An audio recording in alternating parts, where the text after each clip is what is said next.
An hour and 40 minutes of winning and screaming and shouting as Trump delivers his version of the State of the Union. This is Now You Know. I'm Rob Snow. The top news stories and conversations that matter to you. This is Now You Know with Rob Snow on News Radio. Our country is winning again. In fact, we're winning so much that we really don't know what to do about it. People are asking me, please, Mr. President, we're winning too much. We can't take it anymore. We're not used to winning in our country. Until you came along, we're just always losing, but now we're winning too much. And I say, no, you're going to win again. You're going to win big. You're going to win bigger than ever. For Donald Trump, it was a gold medal night. The U.S. president reveling in the glory of great American victories, especially Team USA's win over Team Canada at the Olympics in men's hockey this past weekend. Trump gave the team a hero's welcome during his State of the Union address. Here with us tonight is a group of winners who just made the entire nation proud. The men's gold medal Olympic hockey team. Come on in.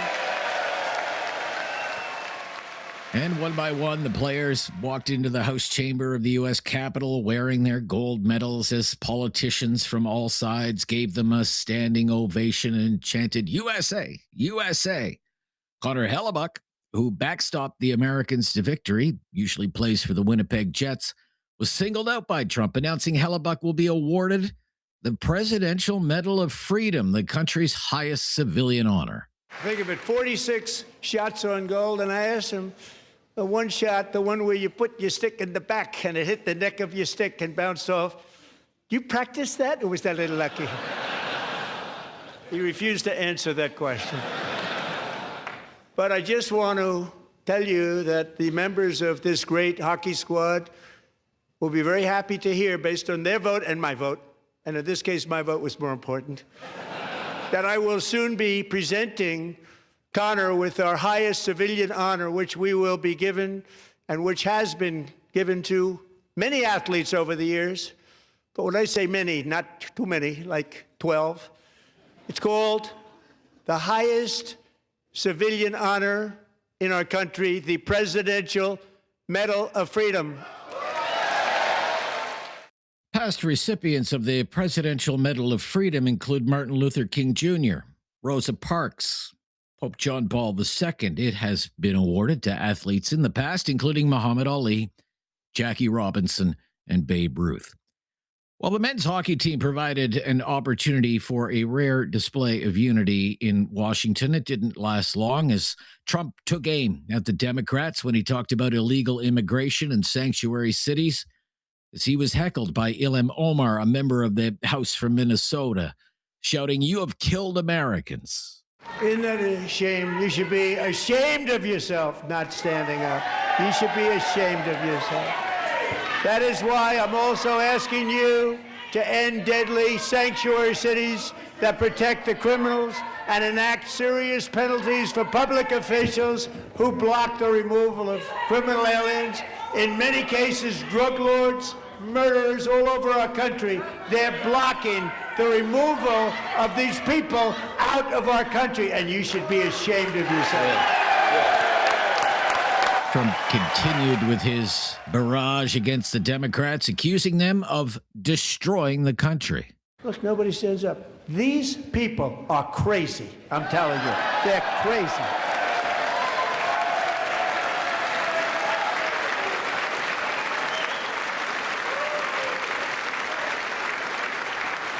Amazing, gentlemen. Boy, oh boy. We're lucky we have a country. With people like this, Democrats are destroying our country, but we've stopped it just in the nick of time, didn't we? The justices of the United States Supreme Court were seated not far from the president during his speech. Last week, Trump did not have kind words for the Supreme Court after it ruled against his tariff policy. He said he didn't care if they showed up to the speech, said some of them were barely invited. During the speech, Trump defended his trade policy and vowed to carry on with tariffs. Knowing that the legal power that I, as president, have to make a new deal could be far worse for them, and therefore they will continue to work along the same successful path that we had negotiated before the Supreme Court's unfortunate involvement. So despite the disappointing ruling, these powerful country-saving, it's saving our country, the kind of money we're taking in. The official rebuttal to Trump's State of the Union address was delivered by the Democratic governor of Virginia, Abigail Spanberger. She accused Trump of lying and of enriching himself. The scale of the corruption is unprecedented. There's the cover-up of the Epstein files, the crypto scams, cozying up to foreign princes for airplanes and billionaires for ballrooms, putting his name and face on buildings all over our nation's capital. This is not what our founders envisioned, not by a long shot. As expected, it was a record-breaking speech in terms of length. It topped last year's record-breaking speech from Trump, clocking in at 1 hour, 40 minutes, and 1 second. I'm Rob Snow. This is Now You Know. This is News Radio. Now You Know with Rob Snow continues on News Radio. Starter homes. We talked about starter homes a couple of weeks ago on this show during Talkback. Well, there's some new data from the Missing Middle Initiative that suggests new starter homes are now twice as expensive as they used to be relative to income. Professor Mike Moffatt is the founding director of the University of Ottawa's Missing Middle Initiative. He's the co-host of the Missing Middle podcast. He's with us today. Thanks for joining us, Professor. Thank you for having me. You again. So what Thank you for having me. What is a starter home? What would you say qualifies as a starter home these days? Yeah, it's tough to say. I think different people picture different things in their mind. Traditionally, it had been a small 2 or maybe 3 bedroom single detached home.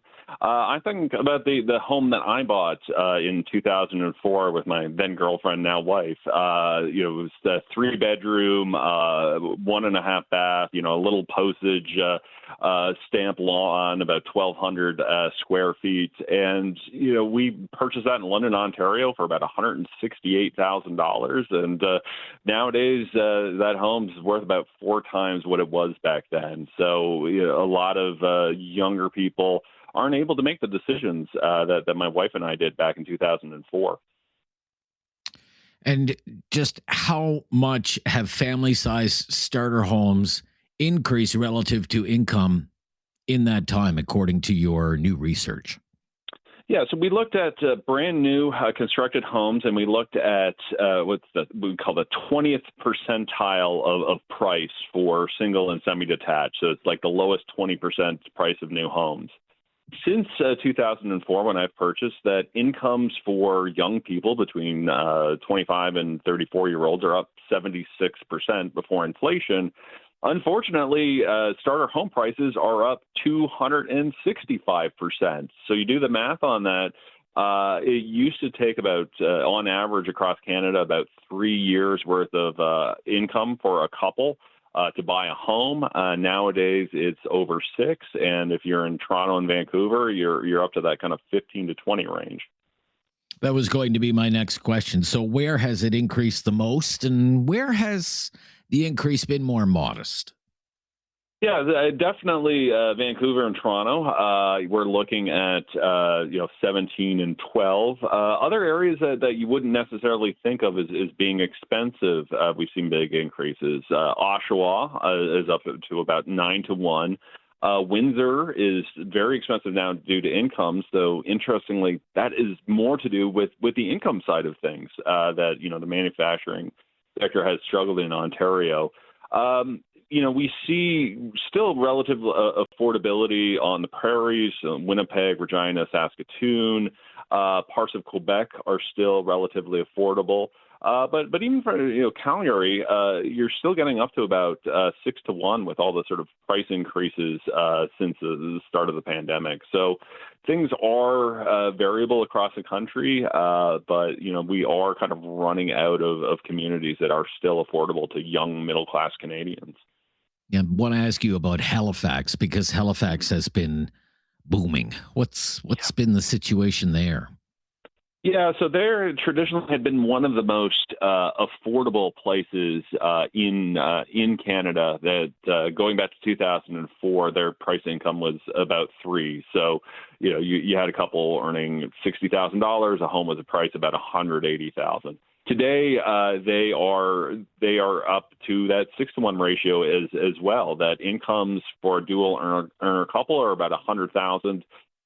New home prices, even on the low end, are about $600,000. So we are seeing that in Atlantic Canada, Halifax being the prime example. But you're starting to see that in places like New Brunswick as well. Those home prices are starting to rise much faster than incomes.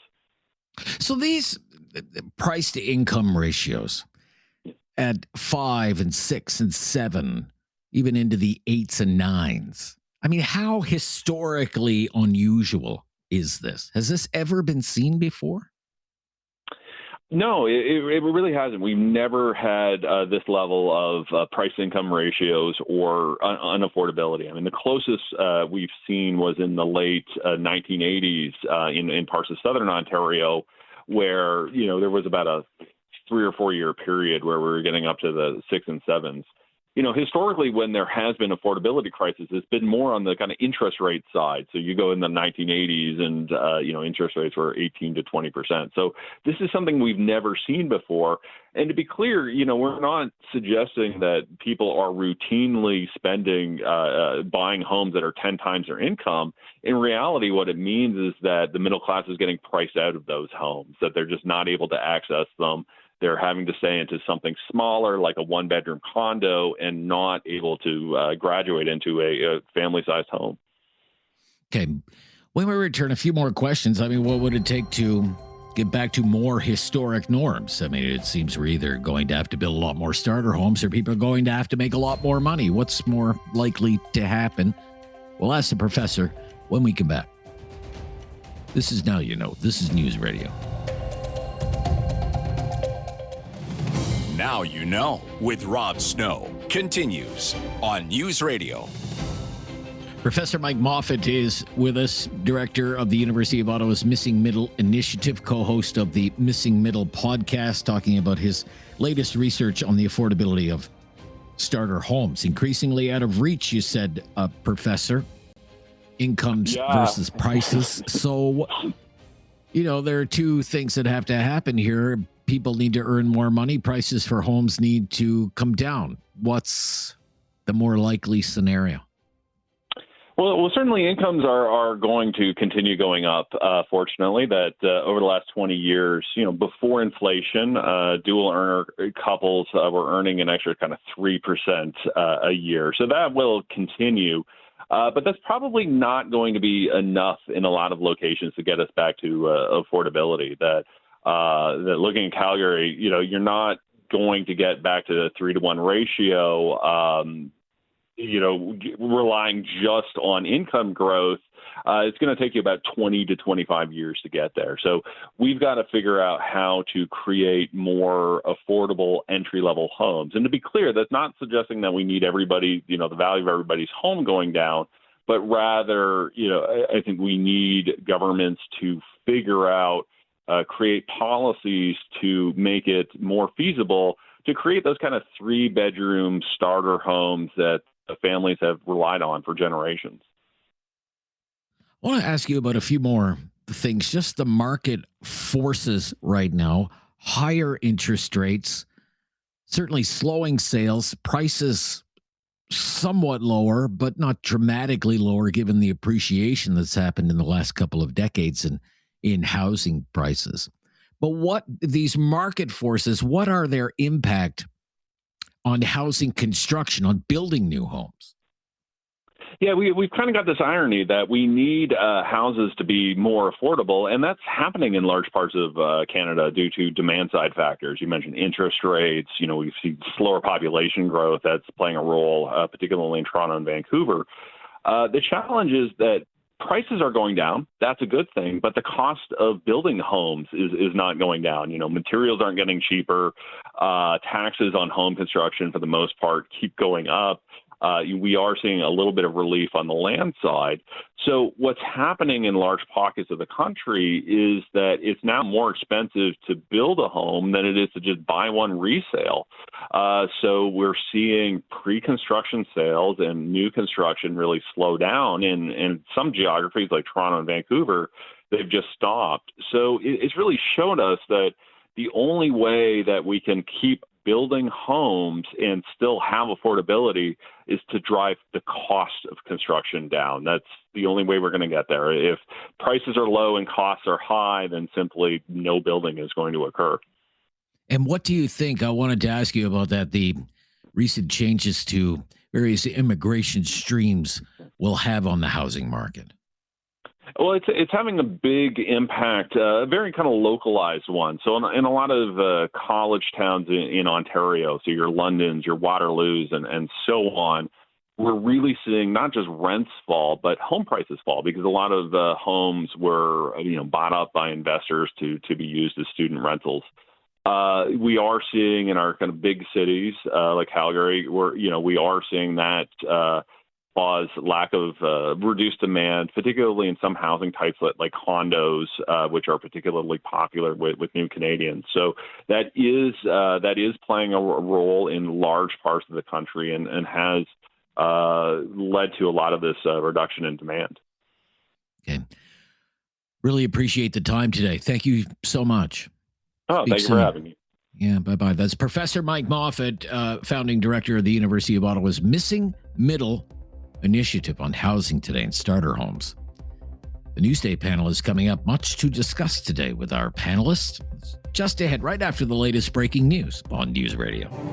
There is no question Rob won't get answered. Now You Know with Rob Snow continues On News Radio.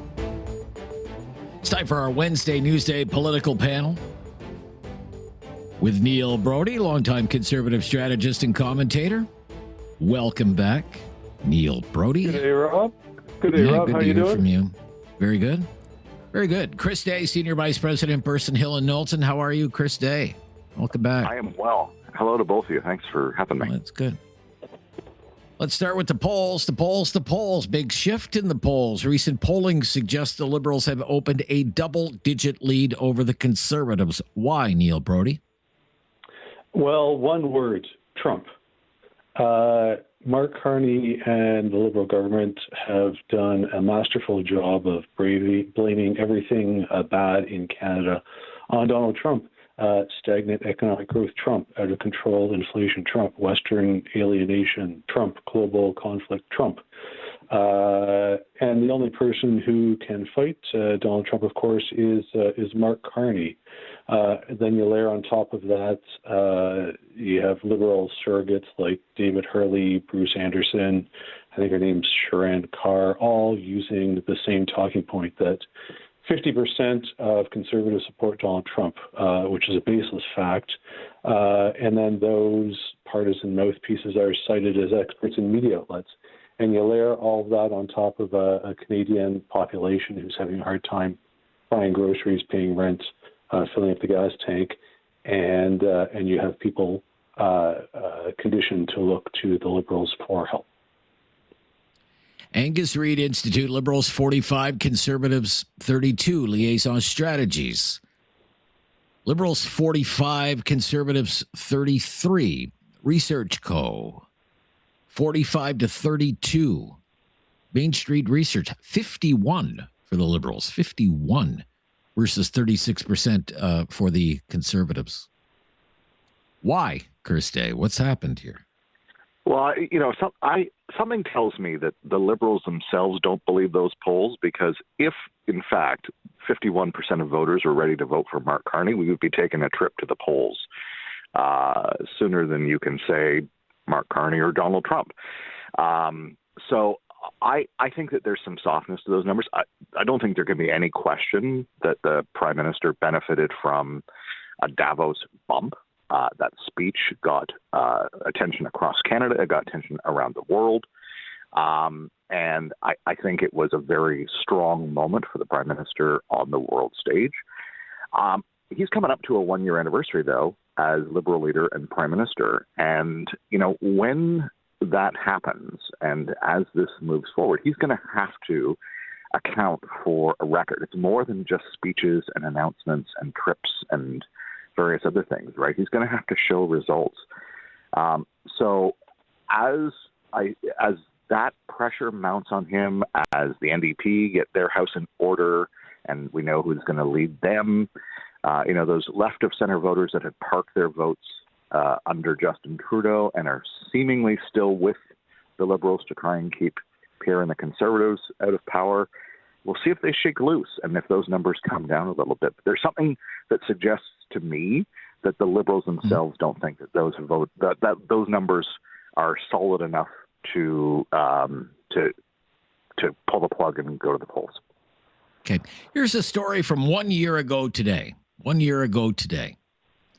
Quote, for the first time since 2021, Ipsos polling shows the federal Liberal Party with a lead over the Conservatives. The poll by Ipsos Public Affairs shows if an election were to take place tomorrow, the Liberals would get 38% of decided voter support compared to the Conservatives' 36%, turning what was a 26-point lead for the Tories just 6 weeks ago. That's how fast everything sort of changed. So it was roughly a year ago that we started seeing a shift taking place. That's when we saw the first series of polls that showed the Liberals under Mark Carney wasn't even the leader yet, would narrow the huge double-digit lead that the Conservatives held for so long. But looking back, Neil, was there anything that the Conservatives could have done differently to change the way things turned out? Well, Rob, hindsight is always 20/20. But one lesson that should be taken away from this is not to try and take down the NDP leader at the time, Jagmeet Singh. Mr. Singh was a completely useless MP. He was completely useless as a party leader.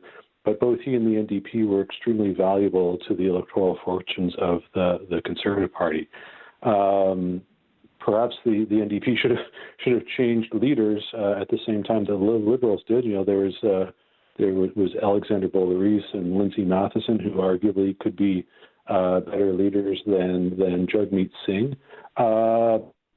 Looking for one thing that could have changed this, it's avoiding the complete implosion of the NDP to hold voters on the left to a split vote, allowing the Conservatives some measure to try and win that election. What do you think, Chris? I mean, I think the numbers that you just cited, the poll that you just cited, and that shift that happened about a year ago is just so representative and takes me, it's like Stockholm syndrome back to the days of Justin Trudeau, right? Just how deeply, like I still have the facial tic, right? How deeply unpopular and how horribly embarrassing that government had become in their final days. To the point where the finance minister was like stabbing him in the face on budget day publicly. And then, you have the House leader coming in, scurrying in and dropping the budget in the House and running out and avoiding sort of any questions and speech. Like it was just such folly, right? You think back to those days and how could anyone not do better than Justin Trudeau? But I agree with Neil's points, like the split on the left that sometimes helps Conservatives. That hasn't been there. We'll see if that comes back. Interesting. On December 24th, Christmas Eve of 2024, the Liberals were at 16% in the polls. 16%.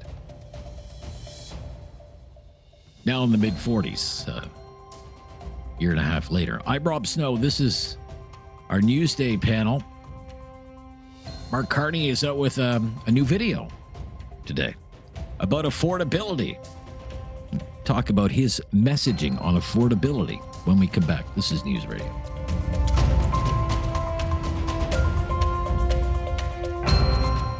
have questions. Now You Know with Rob Snow has the answers. On News Radio.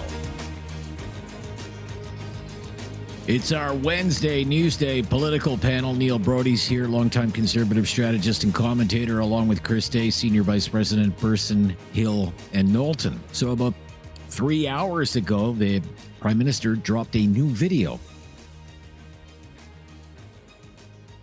It has been viewed 7,100 times so far on YouTube. It is called How We're Bringing Down Costs. So let's, you don't have time to play the whole thing. It's about 2.5 minutes. We'll play a minute or so of it here. Let's roll the tape. The cost of living. It's the number one issue on most people's minds. In order to fix it, we have to understand what caused the problem. Inflation shot up globally during the pandemic. Supply chains were completely upended, from factory closures to transportation delays, driving up the cost of everyday essentials. Overall, these pressures are now easing. But because inflation shot up so much during the pandemic, many prices are still high, and Canadians are still feeling the impact on their household budgets. For years, Canada's economy wasn't as productive as it should have been. Our major industries weren't investing enough, growing enough, or producing enough. The cost of everyday items went way up, and wages fell behind. That's what created the affordability problem. That's what created the affordability problem. Okay, and then he goes on, this is the plan to fix it. We're going to keep your costs down. Oh, may I remind you, we have a Canada Groceries and Essentials benefit, which is the rebranded GST rebate. But he says a few curious things in there. The pressures are easing. The pressures are easing now. And Canada hasn't been as productive as it should have been. And once the economy is more productive, wages will go up, jobs will be better, and affordability pressures will ease once more. What do you think about what you're hearing here, Chris Day? So I was responsible for at least a couple of those 7,100 views that you referred to, because I'm a geek for political communications. And I was looking at some of the headlines that the Prime Minister's video folks had put over top of his well-crafted talking points. And I was struck by the fact that a number of those headlines and stories that they were citing, all of them affordability crisis, this, housing, shortage, this, all of them came not only after the pandemic, but whilst this Prime Minister was Prime Minister. So when your message is other things and other people created the thing that I'm now fixing, that only goes so far when you're using real-time examples of the problem still being there, right? This is what I was getting at earlier. You're a year in. Don't tell me what led to it. Tell me what you're doing to fix it, right? And he spent half the video telling people what led to it, or what he thinks led to it. In a way, it's just a classier way than what Donald Trump was doing during the State of the Union last night. It was the other guy. It was the, before times. And that only goes so far, because all of the things that he's laying out that he says will fix it are going to be longer-term fixes, and people won't see in their housing, bottom lines for quite a while, if ever. So I think it's a risky gamble to try and take on the Conservatives on the affordability question. I think they have to, because there's a fleshy underbelly there for this government. But sure thing. It's a risky tactic, especially in the way that they've decided to do it. What do you think, Neil Brodie? You're responsible for a few of those 7,100 views as well. Only two. Well, maybe three. I'm reticent to add to Chris's comments, because he along with my wife are two of the best political communications people in Ottawa.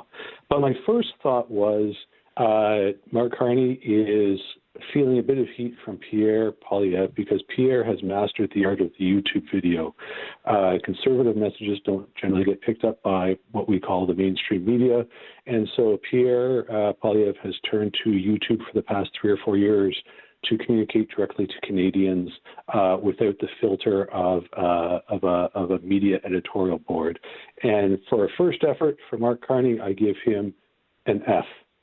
The title of the video, as you said, is "How Are We Bringing Costs Down?" And at no point in whatever it is, 2 minutes, 40 seconds, does he ever say they're going to bring costs down or explain how they're going to bring costs down. He says there's a plan that will see results in some point in the future, but Canadians need a boost today to help buy groceries. So the Liberals are taking taxpayer money and giving it back to taxpayers in the form of a GST credit that may, in some notional way, give $800 a year back to taxpayers, which is $15 a week to help you with your groceries.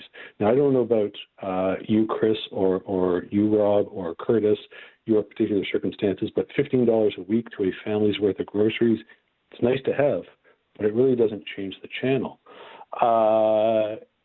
It's as a conservative, this is what is the worst part of the Liberal way of running things is, I will go into your bank account as a Liberal government and take money out of your bank account. I will hold it. And then at some point, I will figure out if you're worthy of getting that money back. We're a conservative party, and most of Pierre Poilievre's videos have said this, is you should keep your money. You should have smaller government. Government should intrude less in your life. You're a better manager of your money than the government ever will be. And I think that's a great message as a conservative partisan. This idea that the Liberals know better than Canadians how to manage your money is a ridiculous fallacy. And as far as Mr. Carney's video, this is an F, because there's no actual discussion about how costs are going to come down at any point in the future. Okay, when we come back, a couple of foreign affairs issues. Ukraine fatigue, and should Canada help Cuba? $8 million announcement today from Anita Anand's office, Food Aid for Cuba. Should we be doing that, though? This is News Radio.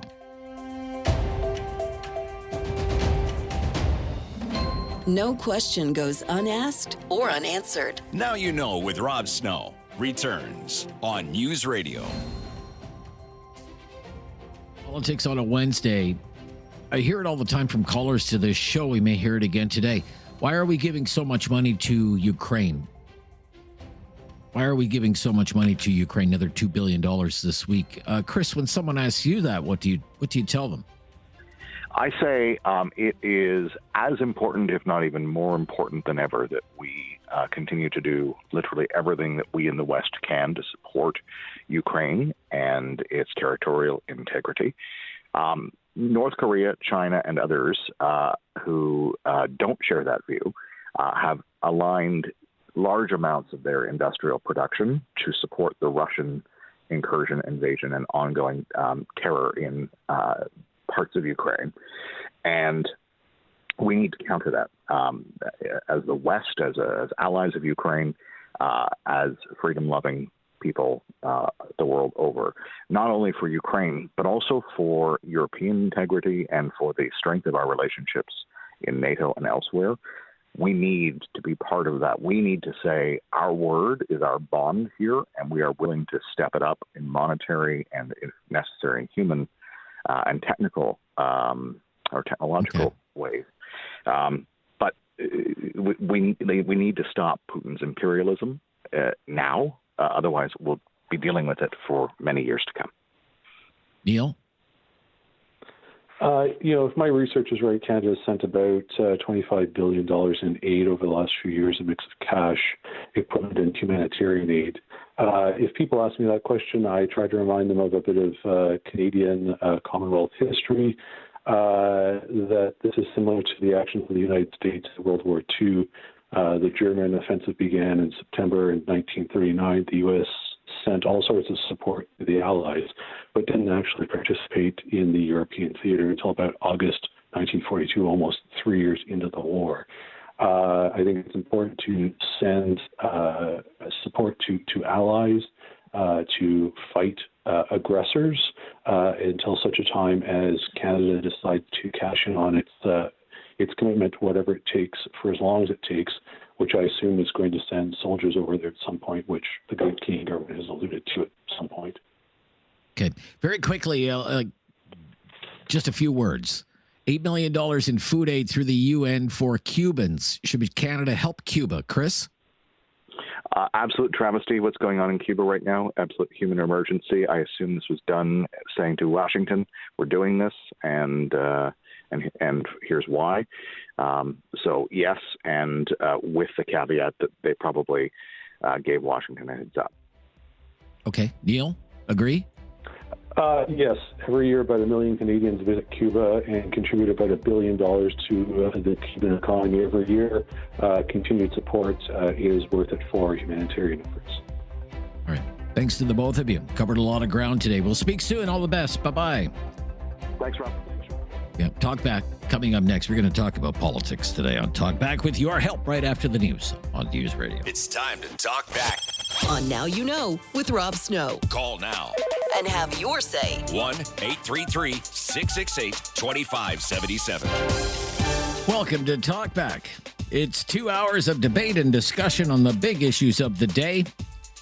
And today we're going to ask you some questions. We're going to ask you some questions about Canadian politics. It's been a while since we've focused on Canadian politics exclusively, but there are three things we want to ask you about today. The first is Cuba.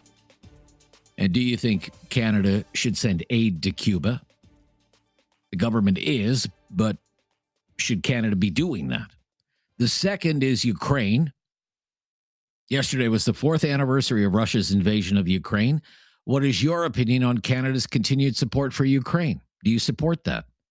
Another $2 billion in aid announced yesterday by Prime Minister Carney. And the third is the polls. We want to ask you about the polls. I mean, it's pretty clear now. Canadians really prefer the Liberals over the Conservatives, and they prefer Mark Carney over Pierre Poilievre. Liberal support keeps going up. Conservative support is hanging in there, but not to the extent it needs to be if it ever wants to form government. We want to know why you think so many Canadians prefer Mark Carney and the Liberals over Pierre Poilievre and the Conservatives, because this is a trend that really started to take hold about a year ago this week. So those are the three things we want to kind of boot around today with your help. Get a better sense of what you think Canada should be doing and what you think is going on with our politics these days. Our phone lines are open right now.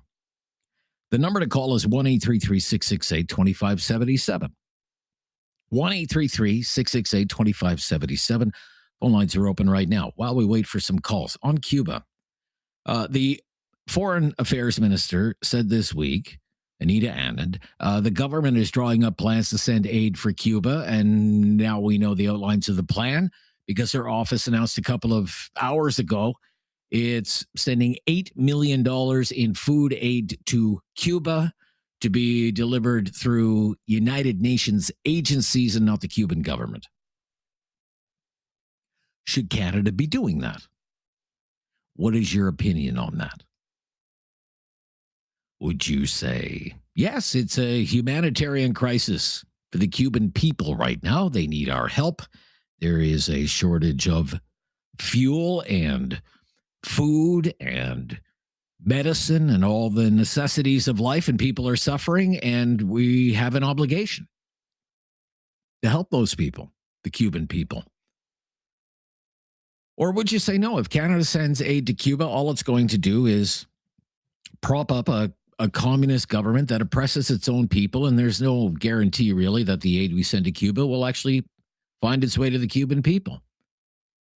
And if Canada sends aid to Cuba, how is that going to go over in the United States? You have to consider that the United States is really trying to squeeze Cuba with the hopes of regime change.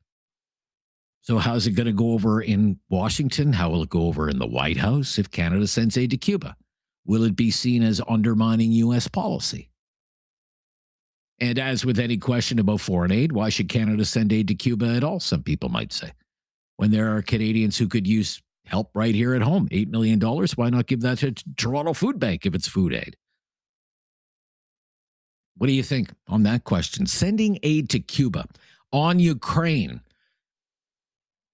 according to Global Affairs Canada, since 2022, the Canadian government has committed $23.5 billion in economic, military, and humanitarian aid to Cuba. $23.5 billion, according to a statement from the Prime Minister's office just yesterday. If you go back to 2014, and Russia's invasion of Crimea, it's been more than $25 billion, including $13 billion in direct financial assistance. And yesterday, Prime Minister Carney announced another $2 billion in military assistance and another $20 million to help rebuild infrastructure damaged by Russian strikes. And Prime Minister Carney said in his statement, Ukraine's fight is our fight. Their struggle is our cause. $23.5 billion over 4 years. Should Canada continue to provide aid to Ukraine, would you say? Yes, we are supporting a sovereign country defending itself from an illegal invasion, and we are helping Ukraine resist Russian aggression. And as in Cuba, we are helping people who are suffering through a humanitarian catastrophe. Millions of people have been displaced. They need food, fuel, shelter, and weapons to counter Russian attacks. And as a NATO country, we have to deter Russia from going any further and show aggression will have consequences. And if a message isn't sent about Ukraine, then why would Putin stop there? What about other countries, NATO countries like Estonia or Latvia or Lithuania? Would you say it's a just cause? It's a just cause. Or would you say no, $23.5 billion and we have a lot of problems here at home? And those billions of dollars would be better spent here on the healthcare system, building more affordable housing, improving social welfare benefits, retirement benefits. Could be a long list, I suppose, because there is a lot of need in the country. And Ukraine has a reputation, a long-standing reputation of corruption. And there are also concerns in that country that the money might not get where it's needed most. So what do you think? Should Canada keep supporting Ukraine? 1-833-668-2577. And very quickly, could be argued that it was about a year ago this week. It was the week that things really shifted in Canadian politics. About a year ago this week, the first poll started showing the Liberal Party, led by Mark Carney, could actually defeat the Conservative Party, led by Pierre Poilievre. And remember, the Conservatives had a big lead in the polls for the better part of 2 years. In the last week or so, there have been a series of new polls, and they show the Liberals are riding high, the Conservatives are dropping in public support, and if an election was held today, it would be a massive majority government for the Liberals. It's a big change in a year. What is it about the Liberal Party and Mark Carney that so many Canadian voters prefer them over the Conservative Party and Pierre Poilievre? Because it's not really close anymore. Share your thoughts on what you think is going on. Let's talk politics for a couple of hours. Cuba, Ukraine, and the polls. 1-833-668-2577. That's our call-in line. If you've never called before, just mention that. We'll make your call a priority. I'm Rob Snow. This is Now You Know. It's Talkback. So talk back, will you? This is News Radio.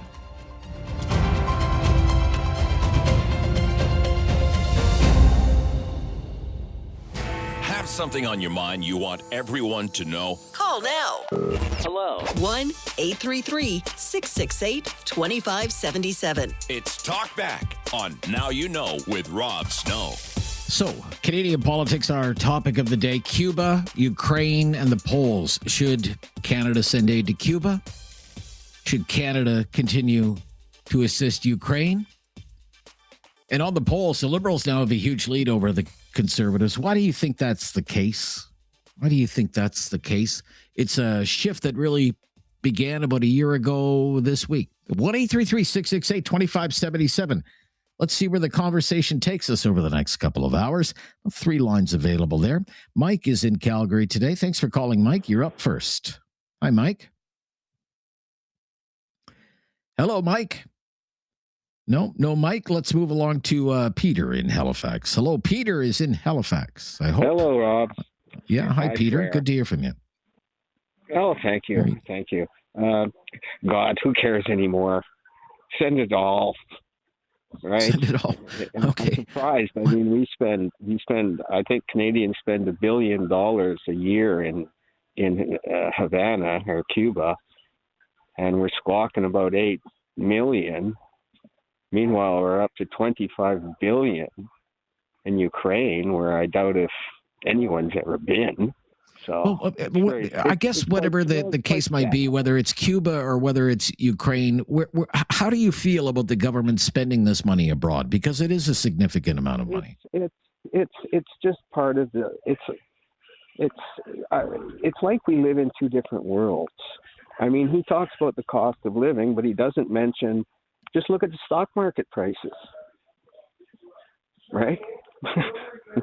Well, how come the ultra wealthy have tripled their wealth while we've all gone into the poorhouse?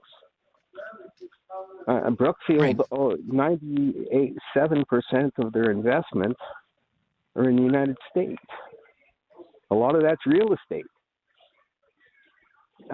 It doesn't matter anymore. The money, we don't have any gold anyways. There's nothing backing it except our promises. It's truly, Rob, it's like we're living in a different world. I listen to the Canadian media, and then I'll go on the social medias and international media, and princes are being arrested for raping and murdering and horrific things with the smallest, most innocent children. Bank managers, the elite of the world are dealing in children like they're a commodity. Yes, I want to kind of stay focused on these questions here. We're going to go wandering off in all directions, but I very clearly hear frustration in your voice. You've called and told me about your own circumstances before. There is an opinion that we're spending too much money abroad. I want to know if you share it. It's a very basic question. Of course we are. It's ridiculous. Of course we are. It's ridiculous. Thank you. I'm going to move along, Peter. I don't want to go wandering off in all directions. Let's stay focused here. Cuba, Ukraine, the polls. Mike, I believe in Calgary. Hi, Mike. Hey, Rob. Sorry I lost you last time. I don't know. I must have hit mute. That's okay, Mike. It happens. Yeah, it happens. Yeah, so I want to, definitely. I think I have an opinion here. I was a former peacekeeper in Yugoslavia in 1992, 93, and 94. With the Canadian military. So I'd like to, I do have a very strong opinion on things like foreign support as being in a war. Well, what's your opinion on Ukraine? What's your opinion on Ukraine then? I think that until, as you said before, and mentioned, until there is an actual commitment from Canada to send troops, we should be in support. And I believe that we should be in support because we are a have country, and that have country should help with have-nots. And there's a lot of Ukrainian people, a lot of my friends, etc. Who are here in Canada now, and their families are back home, and they may have gotten asylum here or, whatnot, for the refugee status or whatever it takes, but they are here now. And we need to support their families as well, right? And just as I would step out and support my next door neighbor if he needed help, I see the same thing, right? It's just that how we manage it, how the funds are being allocated and spent, there needs to be probably more controls there. You can't just do a blank check, right? Can't do a blank check. All right.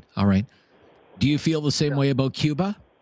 No, Cuba, and the thing is, I've been to Cuba, a lovely country, all that stuff like that. The people who have been oppressed for so long. And, I think there's lots that we can do for them. I mean, there's more than just send $8 million and say, here, UN disperse this, because the UN is not very good at doing it either, having been a former UN peacekeeper. But I do feel that if you're going to provide support, there's power ships out there. There's ships that hook to the island and provide power. So why aren't they looking? That's more something that I think that should be done. There should be, NATO or United Nations, World Health Organization, whoever, get the funds together collectively and start looking at how can you improve their current situation. hook a power ship up, provide it with megawatts of power, get the power back online, supply the cities with what they need for healthcare and whatnot, and then utilize that our $8 million from Canada to provide food and clean water and things like that. Okay. Thank you for your service to the country, Mike, and good to hear from you. Thanks for being a first-time caller as well. And just like that, off and running on Talkback today, Cuba, Ukraine, the polls. Let's talk about it today on Talkback. This is News Radio.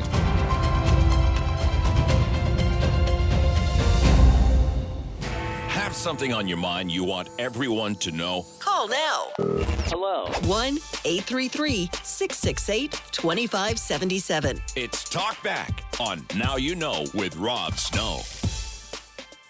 We have questions about Canadian policy and politics today. Cuba, Ukraine, the polls, what's been happening with the polls, big lead now for the Liberals, double-digit lead. Curtis in Calgary up next. Hi, Curtis. Hi, Curtis. Hi, Rob. How are you? Yeah, very good, Curtis. Thank you. What's your opinion, Curtis? Well, I think the people of Ukraine are absolutely, wonderful people, and they didn't ask for this.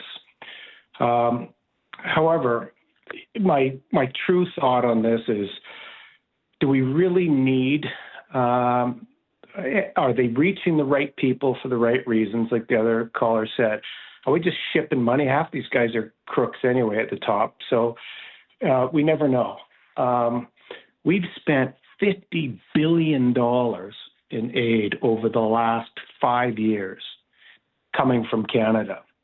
I mean, it's 23. It's 23.5 billion. It's 23.5 billion over the last 4 years. 23.5 billion. But total in the last 5 years, going anywhere and everywhere, our aid is $50 billion. Oh, if you're talking about a total foreign aid budget, Total foreign aid. Yeah. Okay. Might even be more than that. So, yeah, no kidding. Anyways, why is this our issue? Number one. Okay. I get it. We have to support other countries, but when we're getting the shit kicked out of us in the economy here in Canada, and the Liberals continue to print money, which means it's worthless. Does that really take care of Canada? Why don't we look after ourselves first? Okay. We're in a deficit of how many billion? I don't know the stats. But we wouldn't be in a depleted state if we would take care of ourselves first and work on our economy and our medical system and all of these things that are important. We're sacrificing ourselves for other people. I don't care, but this is kind of what the Liberals. All right. Well, the Prime Minister. The government's position is, and there's not a lot of daylight, I will say, between what the Liberals are saying about support for Ukraine and what the Conservative Party says or what the New Democrats say. They're all saying the same thing. And the quote from the Prime Minister yesterday is, Ukraine's fight is our fight. Their struggle is our cause. Why? And, well, because Ukraine is defending itself from an illegal invasion. And a line has to be a line has to be drawn. Okay, if Ukraine going to come in and save us? Is Ukraine going to come in and we don't need saving Canada? We don't need saving. Exactly. Why do we need saving? That's my point. Right. Okay. So you don't buy any of this, that we have to deter Russian aggression and show Russia that its aggression in Ukraine would have consequences in order to try and push back? I agree with that, Rob. I think there's just a level as to how far we can go. And if it's crushing ourselves, why would we do that? Okay. When we could. You think it's gone too far? This is the kind of opinion that we're seeking out today. And you're clearly someone who thinks it's gone too far. Fair enough. Have something on your mind you want everyone to know? Call now. Hello. 1-833-668-2577. It's Talkback on Now You Know with Rob Snow. We're talking about Canadian politics today. Questions about Cuba. Should we be sending aid to Cuba? Should Canada continue to send aid to Ukraine? And on the polls, the Liberals, huge lead according to the recent polls. Huge lead over the Conservatives. Why do you think that's the case? Comment on one, comment on another, comment on all three if you want. 1-833-668-2577. There are 4 lines available. The wait won't be too long. Love to hear from first-time callers today as well. Guido is up next in Calgary. Hi, Guido. Hey, how you doing, Rob? Hey, very good. How are you? Good. I got comments on all three. I've been listening to some of the comments raised so far, and I tend to agree on a lot of them. However, giving money to Ukraine, I'm in support of it, even though we could make our lives better if we had more money for our health systems and schooling, etc. But we just can't allow dictators like Putin to take over countries, or like Trump to take over Greenland, without the rest of the world doing something about it. Because otherwise, you can have all these great hospitals and all these great schools, but if it comes to that point in society, I think we're all doomed. On the other hand, giving money to Cuba, I think, it's pretty hard to stay on the sidelines when, people are having a hard time eating or drinking water. But there's a humanitarian aspect of that as well. And I think that in both cases, Cuba or Ukraine, at the end of the day, when things do settle down and it is rectified, Canada's going to have a role, in reconstruction or other aspects of business that perhaps I'm hoping that our governments could take advantage of. But I do agree when we do give money to both that it's going in the right place and there is not fraud or other people who are taking the money. My last comment is on the polls. You know what? I told you, Rob, I called you before when it was election, and I told you on the phone I was fed up with the Liberal government. In fact, I'm not ashamed to say it. I voted Conservative. But right now, I'm changed. Mm-hmm. I'm living in Alberta. Okay? Yeah. I've changed. Yeah. Okay? And I got to say that I like the way Mr. Carney is acting and the way he's speaking. He seems to have a more professional and an approach that I like. Okay? Now, we can't change this thing overnight. But on the other hand, what really frustrates me in Canada right now, like it is in the United States, the opposition parties, it's very easy to criticize everything. But why doesn't the Poilievre, who I voted for, and his cabinet or all his team just shut the hell up and help Carney so we as Canadians benefit? The role of always criticizing, I know that's what you want to do, but perhaps he would score more. Well, that's a points. Job. I mean, he's the official opposition leader. His job is supposed to oppose, right? Yeah. But there comes to a point when you got somebody who wants to take us over, who's invading our businesses with tariffs. Let's get together and let's figure this out for the country. You know what I mean? Yeah, I agree that's his role. He has to criticize everything the Liberals do. But I'm sitting here and I'm saying, you know what? Why don't you just sit down and help the governments that we okay, well, there have been areas where they have helped with the government. They haven't.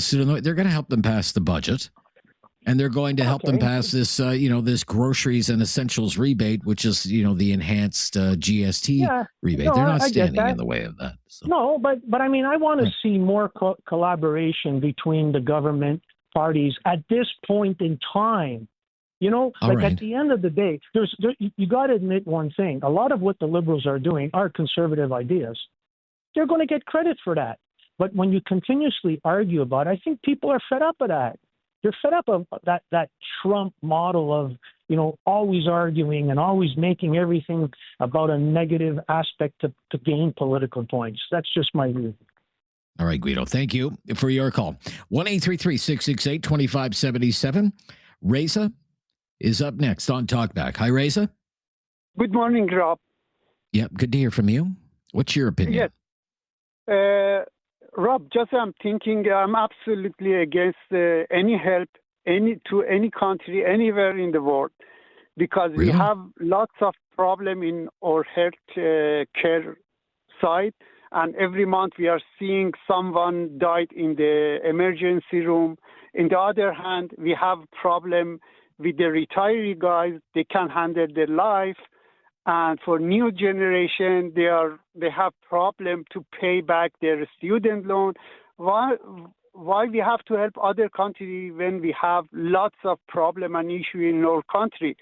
Anywhere that we are participating in G7, G20, all those countries, they are looking us as a contributor to their costs.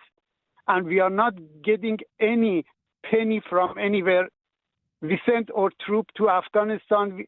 Some soldier, we lost lots of soldiers over there. We didn't get a dollar from Afghanistan. Why we have to help other countries? Well, I think the case would be made, well, we're a wealthy country and we have an obligation to assist other countries. Yes, but we are a wealthy country. So in wealthy country, we should see healthcare like this. We should have better situation. You go to an emergency room, you have to wait 24 hours or whatever. Yes. You want to do MRI, you have to wait 1 year. You want to see a specialist, you have to wait close to a year. So right now we have problem in the bed for a hospital. Why we have to spend our money somewhere else? We paid approximately $22 billion to Ukraine. What the hell? Why we have to pay that? All of them, they came from our taxpayer and have to take care of our people inside of country. Again, the government's line, and in fact, all the political parties in Ottawa would say, because it's a worthy and just cause against an evil regime in Russia that illegally invaded its neighbor and is threatening peace and security throughout the world. What would you say to that?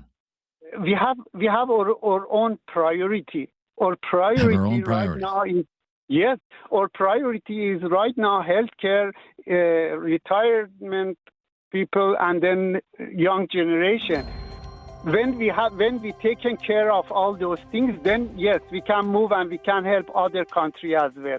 But first, we have to take care of our priority. Take care of our own. All right. Thank you. Thank you. I was just curious how widespread this opinion is that we shouldn't be helping Ukraine anymore. Again, the Prime Minister announced another $2 billion in financial aid for Ukraine and said their fight is our fight, their struggle is our cause. $23.5 billion over 4 years. What do you think of that? And aid to Cuba. And the polls. We can talk about the polls. 1-833-668-2577. Jump in on the discussion. Join the discussion here on Talkback. Have something on your mind you want everyone to know? Call now. Hello. 1-833-668-2577. It's Talkback on Now You Know with Rob Snow. Yeah, we're talking about Canadian political issues today. Aid for Cuba, aid for Ukraine, ongoing aid for Ukraine. What's going on with the polls? Certainly interesting, the polls these days. Peter, up next in Halifax. Hello, Peter. Hi, Peter. Good afternoon. Hi, Peter. Good afternoon. Yeah, good to hear from you. Thank you for calling. What's your opinion? I'll be very short, very sweet. Number one, Mark Carney is the first ambassador that we've had who both understands finance and can walk around the world and speak with people. The last time we had that was with Pierre Trudeau. As far as Ukraine is concerned, democracy is the main objective, I think, in this goal. And as far as Cuba is, listen, if we were down and out, we'd expect someone to come and help. That's my opinion, and I appreciate your time. All right, but if I could just maybe probe a little bit what you mean by, Mr. Carney is an ambassador and he can, walk on the global stage. What has that achieved for Canada? I'm just curious. Well, I'm just asking the question. From my perspective, he's gone out and he's made deals with, I'm not going to say deals, he's made relationships with various countries where we have not been a great exporter to those countries. China is going to be one, hopefully, that'll come through in spades.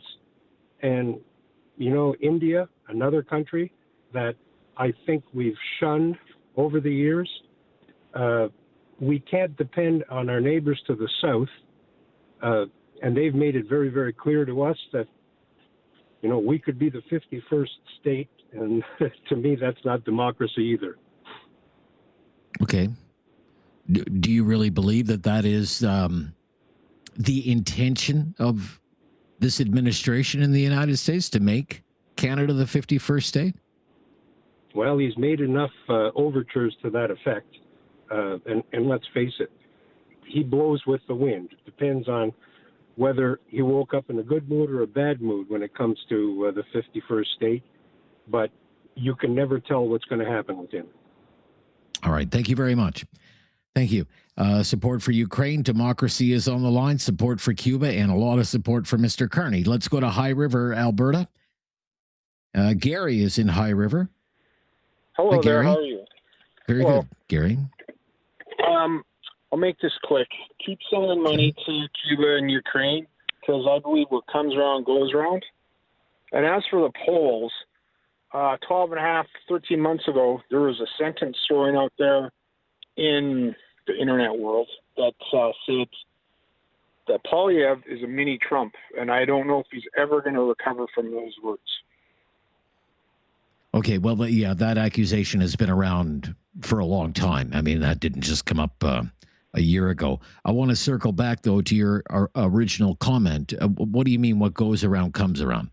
What do you mean by that? What goes around comes around? Yeah, in the future, maybe we'll need help and Ukraine can help us, or, just. All right. So, and that's, you give some, you get some, and I just think. I see. So.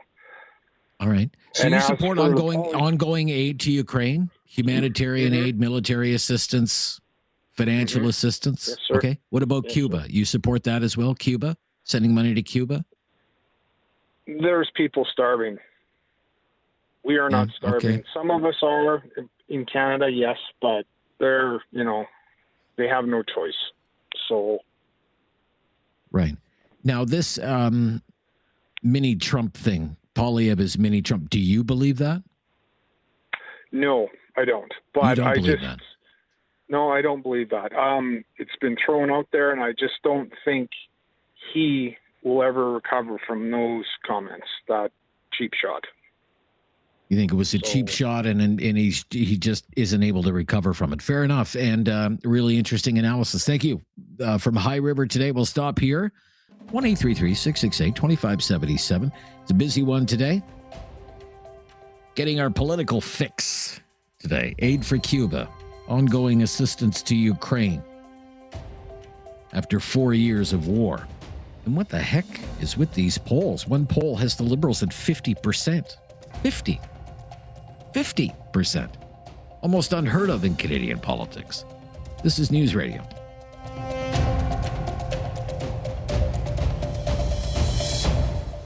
Have something on your mind you want everyone to know? Call now. Hello. 1-833-668-2577. It's Talkback on Now You Know with Rob Snow. Let's go to Karen in Calgary. Karen's up next on Talkback today as we talk politics today. Hi, Karen. Hey, Rob. How you doing? Yeah, very good, Karen. How are you? Good. Good. Beautiful Chinook rolling in here. Oh, send it this way, please. Okay, I'll try. All right. What's your opinion? Well, I think we gave way too much aid to Ukraine. Okay. I wonder what they're doing with the ski resort that my money's gone to. They built a gigantic ski resort where everybody's got condos. We should start taking names on who's owned property in the ski resort that we just built there. Okay, I don't know anything about that.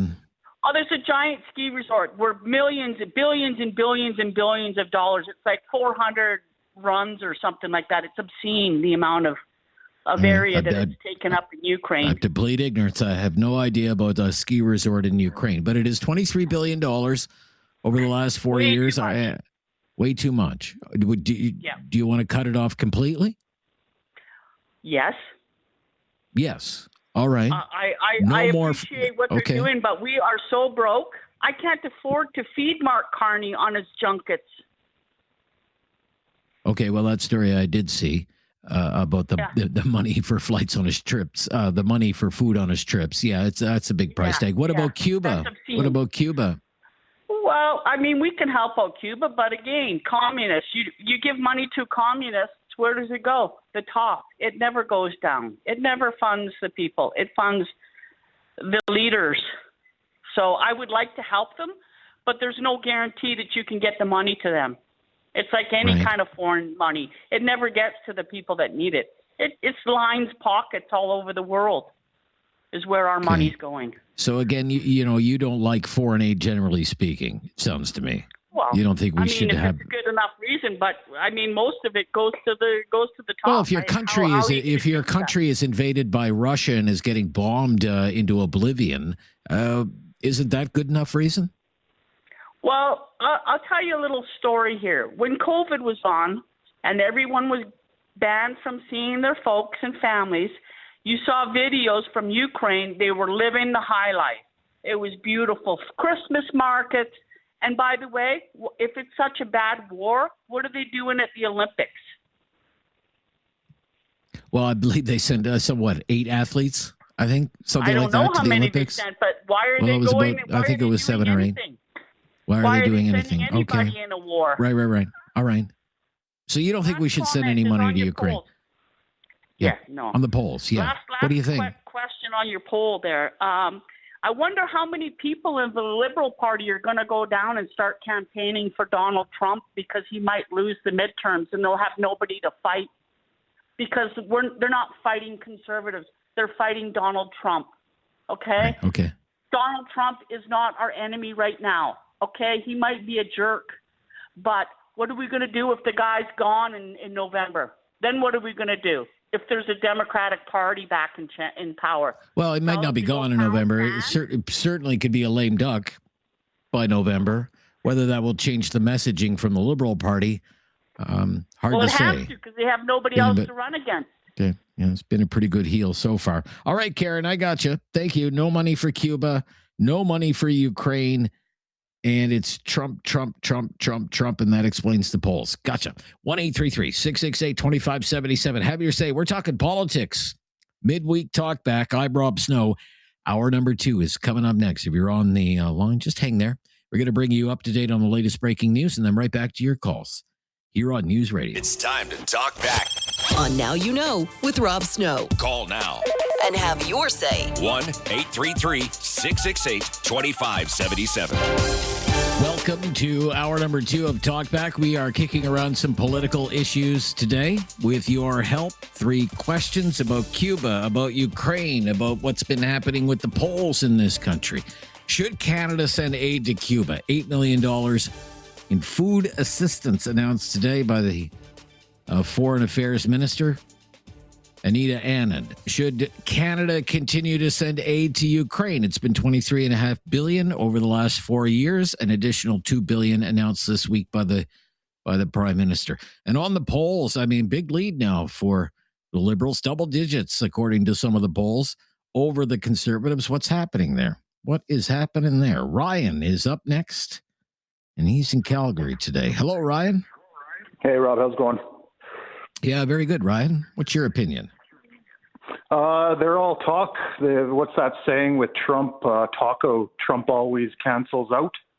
It's all talk, no Trump action. Always chickens out. Trump always chickens out. Yeah. Yeah, and even talk. They're all talk, but they're not going anywhere. Now, who's all talk? 4 years with all the government leaders of the world talking. They want world peace, but Ukraine needs more than little grenades and stuff. We should be sending peacekeepers and troops over there instead of our streets. And just for... Well, right now, there's no peace to keep right now between Russia and Ukraine.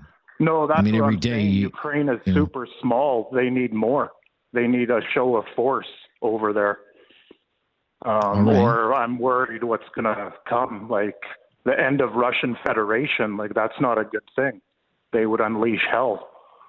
So it's all talk, and if they need more, we might need to do more. Just like our border with Trump, maybe it's time to build the Great Canada Wall. Like, we got to just start doing something, showing Trump at the border and Putin at their border what's going on. And we're not putting up with this bully action. And yeah, it's enough. Do you really think the threat is so severe from the United States right now that we would need to take such drastic action as that, sir? No, we just need something silly just to show them, like, that's it. We'll build a wall or do something. Right. It's but all you tough. would support action. You would support continued aid to Ukraine and even more aid to Ukraine. Yeah, water bottles if they need it, but hope to God it's the right bombs to the right rebels or the right figures. But we need more force. We can't send crates. We need to send bodies almost just to show them. Boots on the ground. You would support boots on the ground. Yeah, my grandpa left there. Great grandpa left there, and he would have been flicking them to the border on day one. So yeah, we're getting all lazy. Something. Yeah, all lazy and no action. All lazy, no action. Got you, Ryan. Thank you. Yeah. Well, you have keyed in on something there, and that is there is a very large Ukrainian population in Canada. It's about 1.4 million Canadians are of Ukrainian descent. It's one of the largest Ukrainian populations outside of Ukraine. That's what makes this, and has always made this, such an important domestic issue. Scott, up next in Kitchener. Thanks for calling, Scott. You're up next. Go ahead. Yeah, fire away with your questions. Should we send aid to Cuba? No. Why not? We're in no position to give money away, period. Like, why are we so looking to spend money elsewhere, giving it to transgender issues in Afghanistan and stuff like? Why are we not? And why are Canadians not calling for this money to be spent here on their people they know, their neighbors, their elderly, our veterans? Why is nobody? Why does nobody want to fix what's wrong here before we look elsewhere? And all right. Well, the argument is made. It's a humanitarian crisis in Cuba right now. Yeah. There's no fuel. There's no electricity. There's no medicine. People are going hungry. I'd maybe jump on board. Let's see what everybody else is doing. Let's be first to help Canadians for once, instead of first to try to virtue signal and wave our finger at everybody else. Okay, so for now it's $8 million. You say it'd be $8 million better spent here. Fair enough. What about Ukraine? It's a much bigger number. That's out of control. And I who else is funding it? Who else is over there? Who else? Your caller before us is boots on the ground. Well, let's see somebody else put boots on the ground. I sure as heck would want my sons or my brothers going over there and fighting for something they don't even really know what. Well, I don't think there's going to be boots on the ground. I don't think there's going to be boots on the ground from any NATO country in Ukraine. There may be a small group of advisors or something there now, but yeah, this is a fight for freedom. These people are fighting for their freedom. They don't want to be Russian. They want to be Ukrainian. They want closer ties with Europe, not Russia. And we have to draw a line in the sand. And this is an illegal invasion. This is tyranny, sir. We are fighting against tyranny here. No. Who else is fighting? Who else is fighting against tyranny? And who else is helping in this cause? Who else is giving money? Who else is so wrapped up? The United States. Almost the entire European Union. Yes, sir. Yes, sir. Well, then let the big boys help the little people instead of us. We're nothing, Rob. We are nothing. And going with the polls and stuff too. The more everybody talks about Carney, let's put the vote to the people. The more everybody says, well, I think... Well, be careful what you wish for. If you don't like Mark Carney, be careful what you wish for. I think it's getting more and more... Almost got a majority government now, sir. If there was an election tomorrow, be no question, be a massive Liberal majority government. Far exceeding the number of seats the Liberals have now. No money to Cuba, certainly no money to Ukraine. You want an election? I don't think you'd like the outcome. But thank you for sharing your opinion. This is News Radio. Have something on your mind you want everyone to know? Call now. Hello. 1-833-668-2577. It's Talkback on Now You Know with Rob Snow. Cuba, Ukraine, the polls kicking around political issues today on Talkback. Ishmael up next. Ishmael. Hi there. Hi, Rob. Can you hear me? Hi. Yeah, I hear you just fine. What's your opinion? Yeah, so I'll start with Cuba. I think $8 million is even nothing for Cuba by seeing how they don't have access to any food or anything. The Canadian government should actually give more. It's humanitarian aid, so it should be more than $8 million. And they don't have fuel. So I've been to Cuba a year ago, and the kids, the hospital, when they need to do a CT scan, MRI, they can't do it because there's no fuel. So just look at that picture. So $8 million is nothing. Give them more. That's my opinion about Cuba. Right. And what about Ukraine? Yeah, about Ukraine, I think it's humanitarian aid is always good. Yes, I support that. But to give money to fight someone, I agree with that to an extent. I think that after committing $22 billion by Canadian government and around close to $195 billion by U.S. or $200 billion by the EU, I think this is the time that the rest of the world needs to talk to Trump to focus more on ending this war instead of putting more money into this war. I do understand defending Ukrainian is a good thing, but at the same time we need to focus on ending the war instead of just fueling it. But I think okay. So would you then, if I could just interrupt there, do you think we should be sending, for example, firearms, ammunition, missiles or missile systems or military vehicles, military hardware? Should we be sending that to Ukraine? Do you support that? Because that's part of the commitment. To an extent, yes. But at the same, what I'm saying, at the same time we are doing this, we also need to work as hard to end this war, because what I think is Trump is not actually trying to end the war. He's just using the war for his political gains kind of thing. So the EU, the US, or any other country, the big countries, they should actually come up and try to end the war. So $22 billion is, I think, is enough. And then the focus should be on to ending the Ukrainian war. All right. So it's been $23 billion over 4 years. Should we end it? I think this. That's this enough? should go. This should actually go. This should go. Okay. All right. Yeah. Anything else on the polls? Did you want to comment on the polls? To be honest, I don't have a super huge idea about that one, but I do like. I used to be I am a liberal supporter, but when towards the end of Trudeau government, I really starting disliking the guy because he was saying something else on the TV. He was doing something else in the back. But I decided I will vote conservative just because I wanted to get rid of Trudeau. And then on the election day, I changed my mind and I voted for Carney. And what he is doing right now, I think is actually a good thing. So he's doing right. At this moment. He's on the right path. On the right path. Okay. Thank you. Let's go to Lee. Is up next on Talkback. Hi, Lee. You're up next. What's your opinion, Lee? Hi, Rob. How are you? Hi. Very good. Yeah, I'm here. Something about humanitarian aid. Now, let's change the dynamic a little bit. If there was a hurricane or an earthquake that went through a country and absolutely devastated it, a lot of people are a lot more apt to offer assistance to something like that because it's something out of their control, right? And the one thing about an earthquake, it doesn't care what your political affiliation is. It's gonna take you out.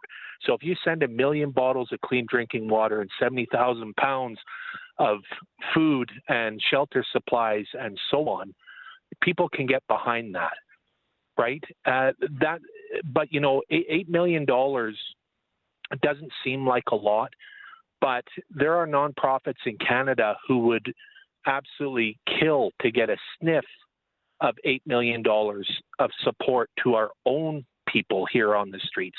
Like, we have our own natural disasters here. Like, it's minus 30 here 3 months of the year, 4 months of the year. People die on the street from freezing to death, right? So when we talk about humanitarian aid, I can get behind offering food and water and shelter supplies to people in need. Now, when it comes to Ukraine, on the other hand, going into 4 years of this war, sending military, and it's been brought up by a couple other callers, like sending, missile systems and weapons and artillery and stuff. I don't know if we have that to give. Sending just cash dollars, will it go to where it's supposed to? Who knows? Right? That's that. Nobody can say for certain. But if you send 1 million bottles of water, 1 million bottles of water going there, someone's going to drink it. Right? And as far as the polls, yes. As far as the polls, I have a hard time following polls nowadays because there's so much. It's so spread out here in Canada, I'm afraid. There's so many different points of view. You look at an NDP point of view, you look at a Bloc point of view, you look at Conservative, you look at Liberal. I think it's too diluted. That's my personal opinion. Carney's done a few things. Poilievre isn't helping his own case, and I'm a Conservative, right? I always was. But, as long as we're not starving to death, I'll follow anybody. But we're having some real struggles here. I believe that. And we need our own humanitarian aid here, I think.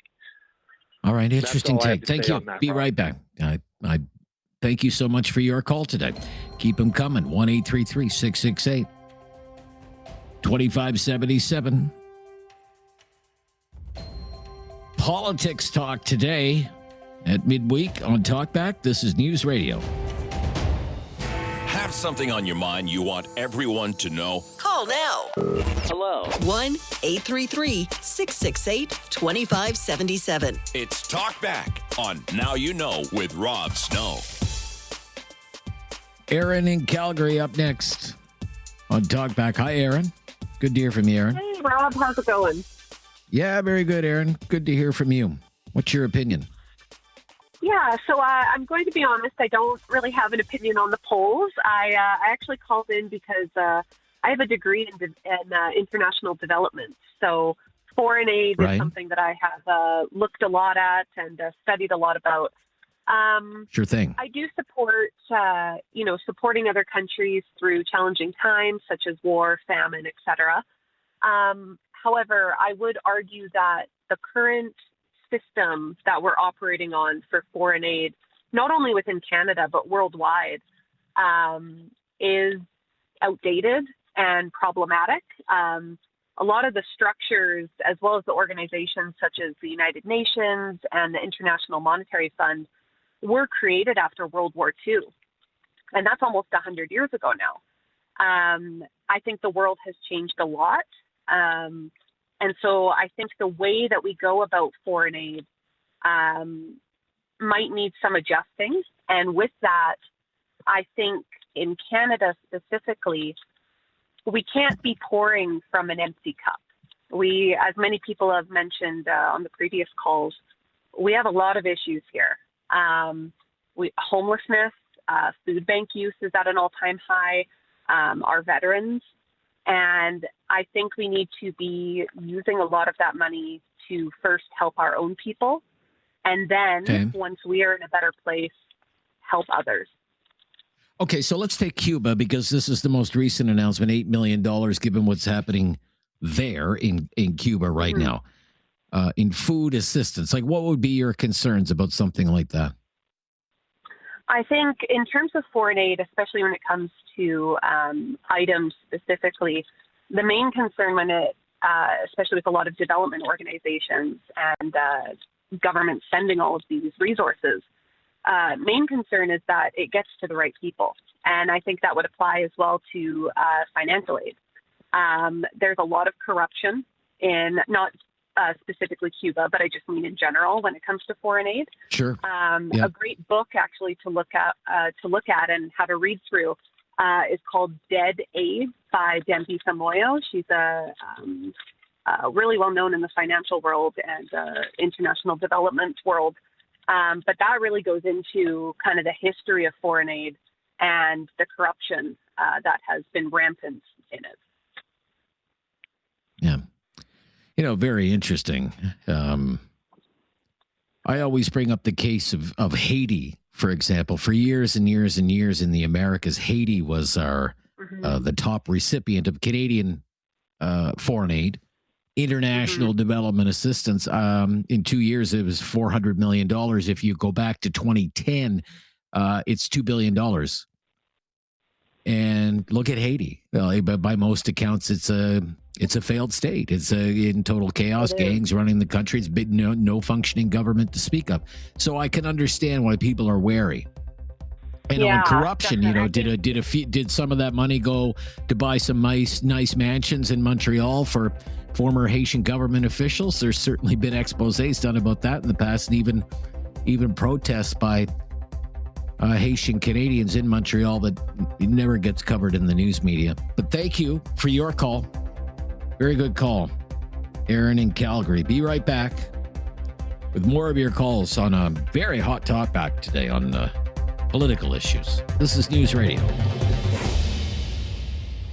Have something on your mind you want everyone to know? Call now. Hello. 1-833-668-2577. It's Talkback on Now You Know with Rob Snow. Should Canada send aid to Cuba? $8 million worth announced today in food assistance. Not the right thing to do. Should Canada continue to send aid to Ukraine? It's been $23 billion over 4 years. And how about them polls? How about them Liberals? Way up on the Conservatives in the most recent batch of polls. Let's go to Kitchener. Pat is in Kitchener. Hi, Pat. Hey, how you doing? Yeah, very good. Pat, what's your opinion? Good. So, I think Canada should support Ukraine, mostly out of our shared democratic values. But that support, I think, has to be a little bit more measured. Unlimited aid, I think, risks prolonging the conflict rather than really advancing a sustainable peace that Ukraine is actually after. A nation bordering a power like Russia must really balance its own sovereignty with the geopolitical reality that they find themselves in. And I think our support should reflect that reality. Now, on Cuba, I think Canada should step back, not necessarily out of indifference for the Cuban people, but out of respect for their own long-term freedom.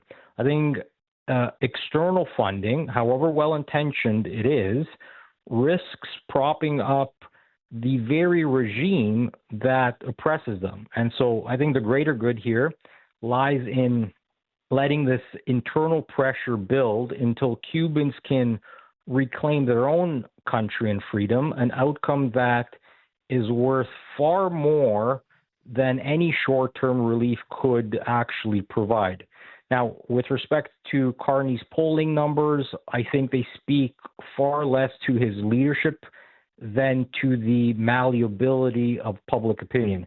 I think when a politician's primary accomplishment is really undoing a decade of his own party's failed policies, and Canadians respond with this type of enthusiasm, I think it raises a serious question about how critically we're evaluating those who seek to ultimately govern us. Okay, very interesting, Pat. As always, thank you. Let's move along from Kitchener out to Calgary again. Keith is there. Hi, Keith. Good day. Yeah, hi, Keith. What's your opinion on the topics today? Well, I can't really do a whole lot better than the last fellow there. Really, I kind of along the same lines with a lot of what he said, certainly about the polling. Okay.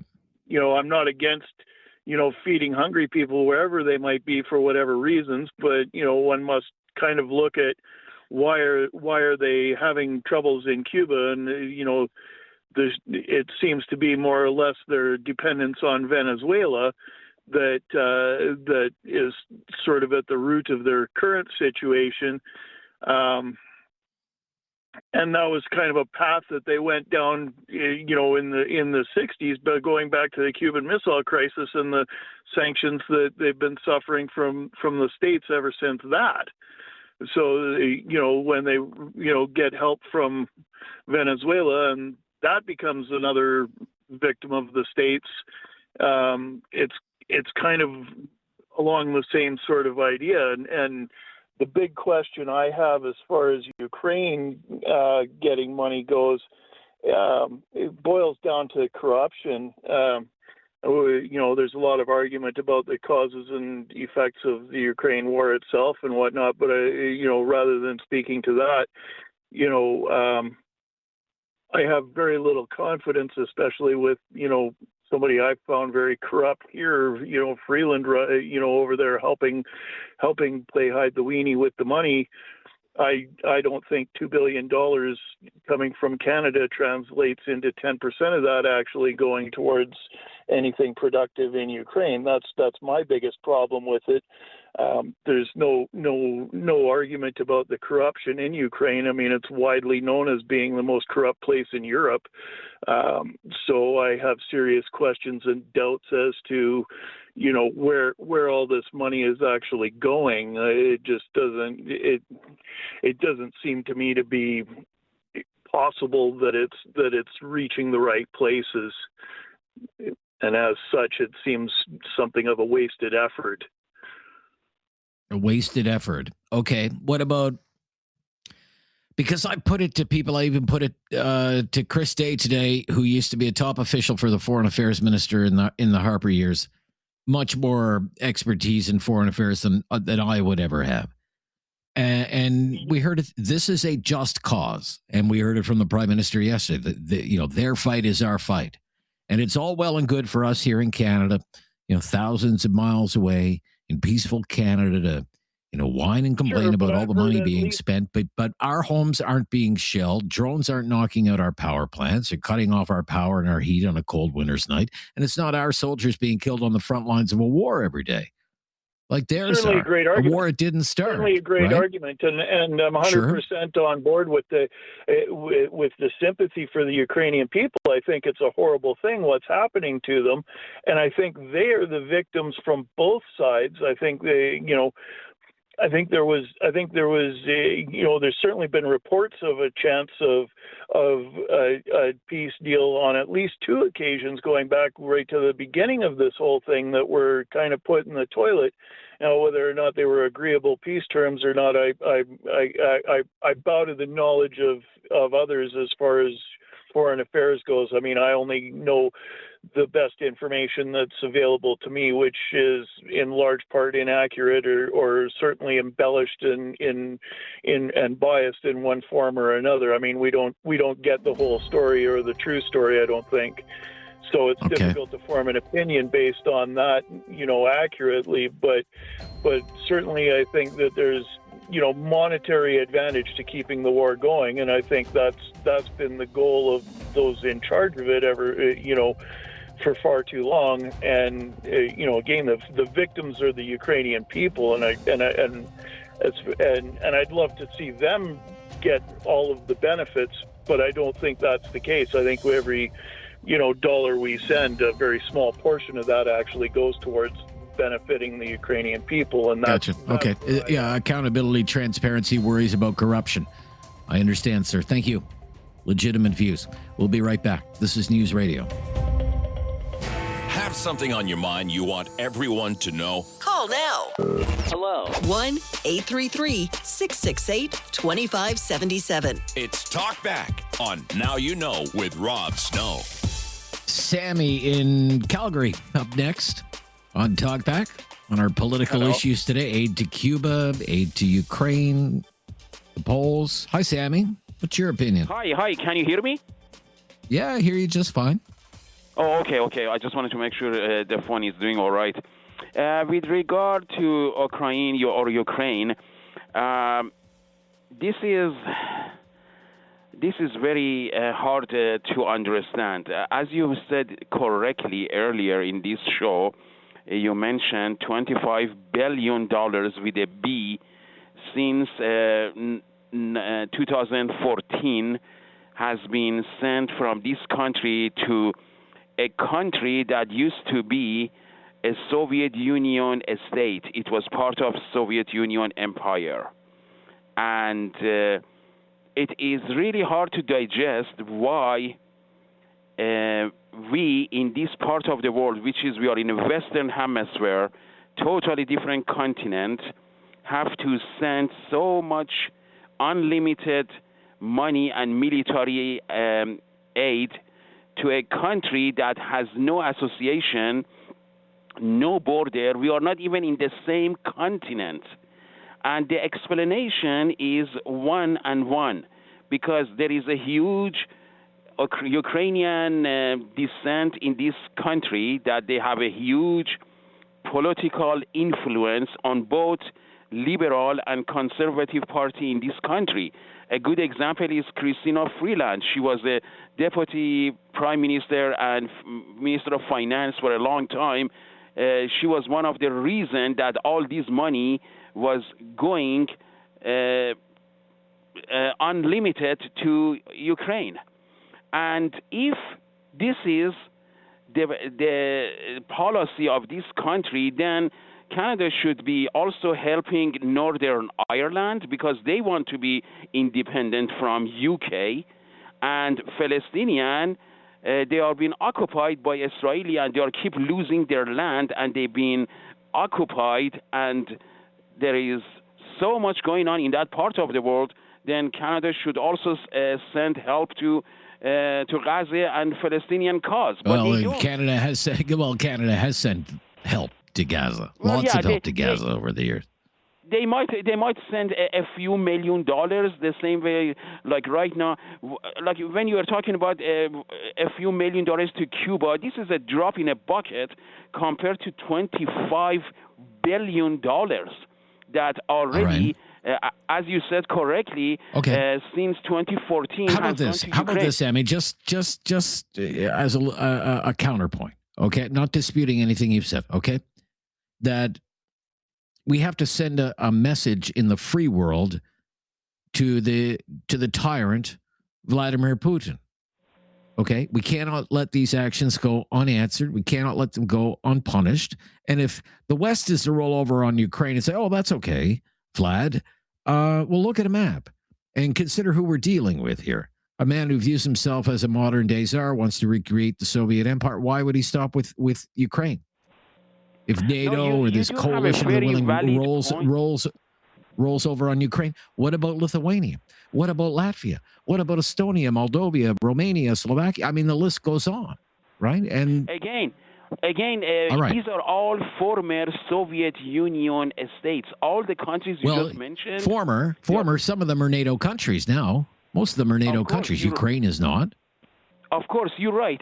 But this is, unfortunately, in my personal opinion, is a total waste of money, not only from Canada and U.S., but also from the European Union and the NATO countries, because you are dealing with a huge, massive country like Russia with a huge military.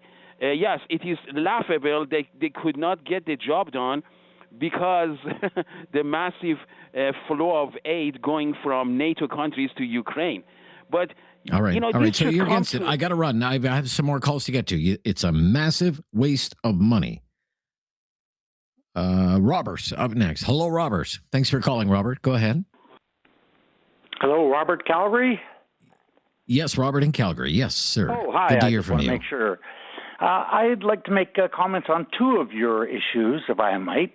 Sure. Go I'll ahead. start with the polls. I think when you publish them or broadcast them, I think the results are just way too vague.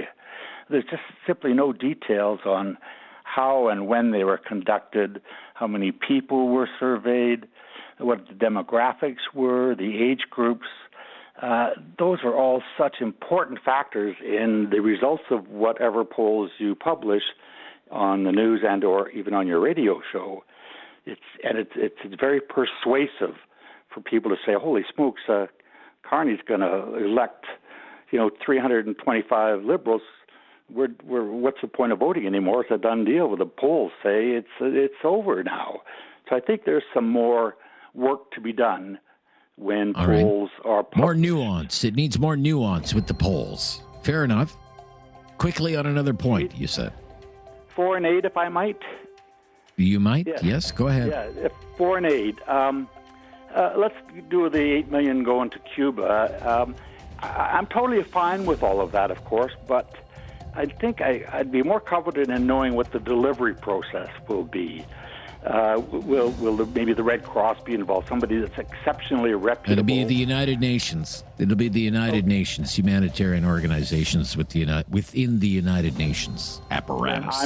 I'm in favor of that. All right. Thank you for your call. We'll be right back. This is Talkback on News Radio. Have something on your mind you want everyone to know? Call now. Hello. 1-833-668-2577. It's Talkback on Now You Know with Rob Snow. Hey, I believe, what do we have? One caller left? That's it? That's all. Eric, gonna sneak in at the end there, Eric. Hi, Eric. Yeah, I'd like to know, I was talking to Curtis, I would like to know, what are we getting in return for all these good deeds that we're doing? I mean, I wish that Carney would send me a couple of bucks. I mean, I could use a couple of bucks because down here in Nova Scotia, in order to bring the deficit to respectable, each Nova Scotian's going to have to pay $26,000 a year. That'll just enough to keep paying on the taxes. So these guys that are doing all these good deeds, why ain't they doing it for the country that they serve? Because I like to know what's Cuba going to give us and what's Ukraine going to give us. And I think one of your callers said earlier, he doesn't think it's going to the people. He thinks it's going elsewhere. How do you feel about that? Well, I don't know. I mean, I'm not tracking where every dollar is going, but I understand. Thank you, Eric, for your call. I understand. And it's completely understandable that people wonder. In the Ukraine situation, for example, it's been 4 years. When is this going to end? How much longer will Canada financially support Ukraine? Because it sounds, based on what the Prime Minister's statement said yesterday, it's for as long as it takes. For as long as it takes. And after 4 years, it's been $23 billion. As many callers have pointed out, at a time when a lot of people are having their own struggles and people are living in, take your pick, the tents in the middle of winter. Homeless shelters are filled to the rafters. People are struggling to put food on the table. So I think the frustration is understandable when they hear another $2 billion announcement about Ukraine. I think they'd be frustrated if the Prime Minister announced $2 billion was going to any country, because some people would rather see that money spent here at home. But this is a government, and none of the opposition parties are any different in their thinking. The Canadian government's position is, this is our fight, and we're in it to the end, no matter how long that takes.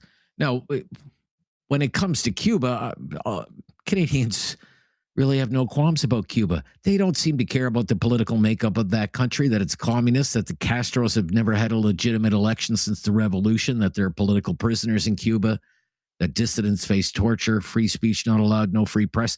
Canadians just like the warm weather and the sandy beaches and the crystal clear waters, and that you can get there on a nonstop flight, and it's a nice break in the middle of a cold Canadian winter. Who cares about the geopolitics? If anything, it's a bit of a novelty to ride around in an old American car from the 1950s.